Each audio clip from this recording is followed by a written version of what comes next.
Malaysia yang sudah dipastikan gagal lolos ke Piala Asia harus dipermalukan oleh Vietnam yang lolos ke Piala Asia 2027 sebagai juara grup F.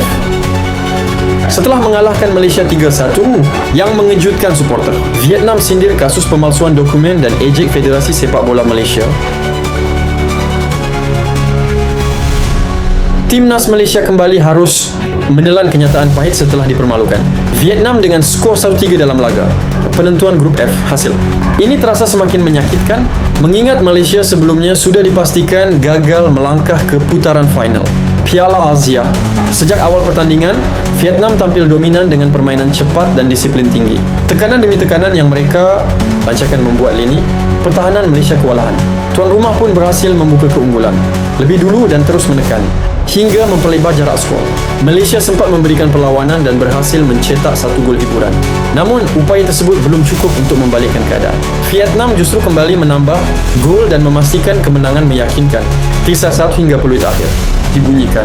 Kemenangan ini memastikan Vietnam keluar sebagai juara grup F, sekaligus mengamankan tiket ke Piala Asia 2027 dengan penuh percaya diri. Sementara itu, Malaysia harus pulang dengan kepala tertunduk setelah gagal bersaing di fase grup.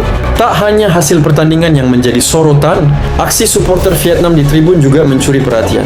Dalam euforia kemenangan, mereka membentangkan spanduk bernada sindiran tajam kepada Malaysia. Salah satu spanduk yang paling mencolok bertuliskan, "Kami turis, bukan harimau," yang seolah menyindir julukan harimau Malaya milik Malaysia. Sindiran tersebut langsung menjadi perbincangan hangat di media sosial. Tak berhenti di situ, spanduk lain juga terlihat dengan tulisan JDT lebih besar dari FAM, yang diduga menyinggung konflik dan kondisi internal sepak bola Malaysia saat ini. Momen ini semakin mempertegas betapa beratnya tekanan yang sedang dihadapi sepak bola Malaysia, bukan hanya dari sisi hasil di lapangan, tetapi juga dari citra dan kepercayaan publik. Kekalahan 1-3 dari Vietnam ini menjadi pukulan telak yang harus segera dievaluasi.